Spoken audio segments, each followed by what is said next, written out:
Hey guys, it's Papa Nasty here, and today I'm doing a video on the Lord of the Rings Rise to War. Specifically, I'll be talking about how to build an effective army in 2.0. With this is the too long didn't read version, so I'm going to try and go quick. So, first thing, we've got two different types of commanders. We've got direct damage commanders who deal damage themselves, and then we've got support commanders who buff your troops or debuff the enemy troops. Now, with your direct damage commanders, the primary equipment stats are going to be your commander damage, which you can increase this by refining your items. And the secondary stats that you're going to use are going to be commander attack or focus. Commander attack is for if your commander deals physical damage.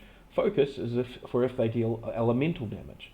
Elemental damage is poison, burn, or focus damage. Troop types, I recommend that you use a ranged troop type, probably ARBs, because ARBs will do 2 hits, and 2 hits makes getting rid of White Council a lot faster than if you were just doing 1 hit.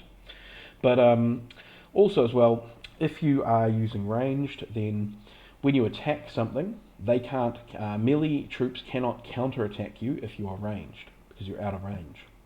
Also, melee troops cannot attack you because you're ranged. They have to attack the melee troops before they attack ranged troops. The exception to this is if they are Dunedain Rangers, in which case they have a priority setting and they are allowed to attack you.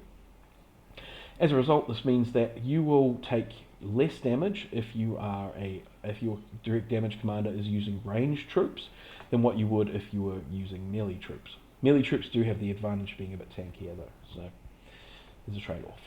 And if you get hit less frequently, that means that you don't need to use as tankier sort of stats and things for your gear. Instead, you can focus completely on dealing damage. These are the top 5 direct damage commanders for evil. In no particular order. They are all really, really good. I haven't actually used Sestro or Skullhelm myself, but everybody says they're awesome. The other 3 I've used and they are awesome, insanely strong compared to the rest.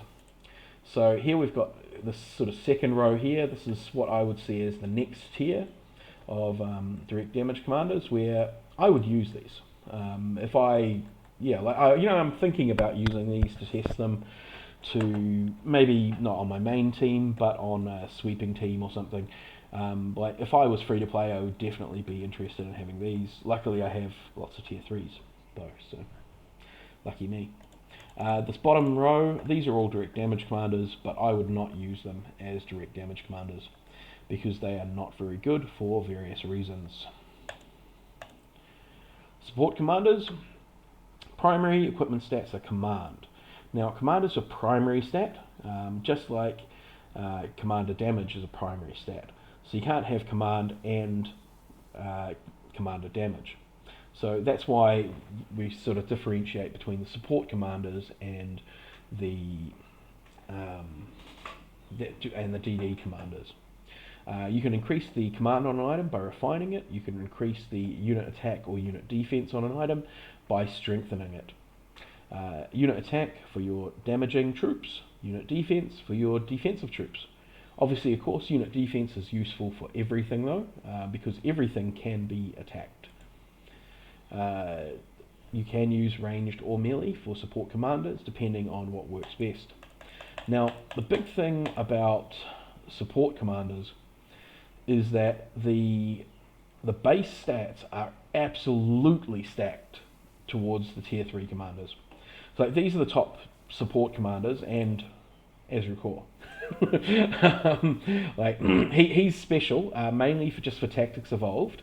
But I think even in regular season he might do really well too. But in general, these are the top support commanders. The others are a fair way below them, mainly because just if you are not tier 3, then you have a lot lower base stats for your base stats. So even before you put on equipment, these commanders have got like 150 command. Like, that's the equivalent of like a 4-star gold weapon that they don't even have to equip. But these commanders here, these other commanders here are all commanders that I would recommend using. That they're good. That if you don't have all the tier 3s, then use these ones. Use Gothmog, Gorbag, Glacier, or Mouth of Sauron. Glacier in particular is quite nice because she's got a similar debuff to Mouth of Sauron, but it only affects the enemy. It doesn't affect your own troops as well. Mouth of Sauron just has a bit more utility in other ways, though.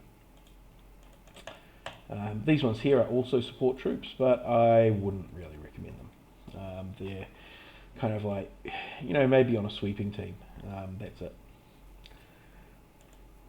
Next one, key principles of combat. Okay, so when you make an attack, you hit both. When you attack a formation, you hit both the commander and the units.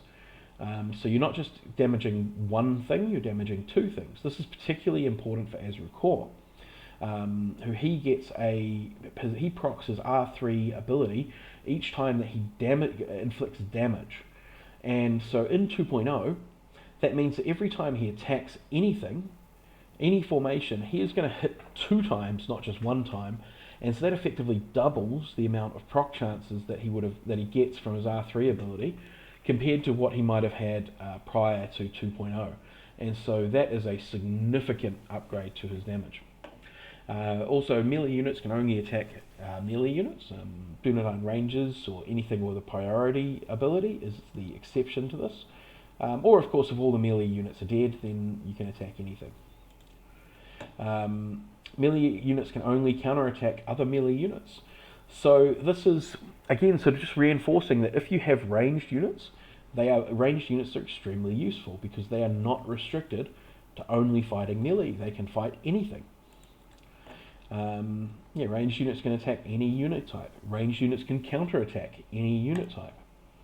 Now, with your attack and defense, you gain plus 1.4% damage dealt per point that your attack is higher than the enemy's defense. So if your attack is 10 points higher than their defense, you'll do an extra 14% damage. Similarly, if your defense is higher than their attack, then you will reduce the amount of damage you receive from the enemy by 0.6%. So if you've got 10 points more defense, you'll decrease their damage by 6%. However, there is a cap on how much gains you can receive from this, and the cap is at around 40, give or take. I can't remember specifically what, but basically it means that you can't just go and put like 300 or 400 attack and then just one-shot everything. There is, you need to sort of, after you get a certain amount of attack, you want to start focusing on other stats so that you can not be a glass cannon. Commander damage is not reduced due to unit casualties. So if you take casualties, you will still do the same damage. This makes direct damage commanders very, very strong because they will continue to pump out huge amounts of damage even when their unit is weakened, or even if the unit is completely dead and it's just the commander alive. Also, command gives plus percentage damage dealt and minus percentage damage received. So if you have high defense and high command, then you can reduce huge amounts of damage. Similarly, if you have high command and high attack, you can deal huge amounts of damage with your units. Now, these are a couple of sets of what I've been trialing out in Tactics Evolved this season, and I found this to work really, really well. I won't go too much into it, but because this is the too long didn't read version, but basically I proc a bleed. I apply bleeds with the spear throwers, right? And their bleeds last for 2 turns. Witch King gives them follow-up in the early rounds. Witch King also has high initiative, so they act before everyone else does. And so then there's all these bleeds up, and then the ARBs, the 2 sets of ARBs are doing dispersion, which is going to hit 3 different targets each time for physical damage, which is going to proc the bleeds. And then the regular hit will proc bleeds as well. Also as well, Undying is his Undertaker ability. He's going to hit 3 targets to proc bleeds. His Undead Commander is going to hit 2 targets to proc bleeds. And as well, he's the only melee unit here, so all of the enemy melee units need to attack him. They can't attack the ranged units. And he is super tanky because he's using Vanguard. He could be using Trolls or something else instead. The unit itself doesn't matter so long as it's tanky. But 2 ARBs plus Spear Throwers are really, really strong in Tactics Evolved. Anyway, I hope that has been informative, and it's a whole lot shorter than the other video. Thanks all for watching, and I will catch you all later. Like and subscribe and all that other goodness. Cheers.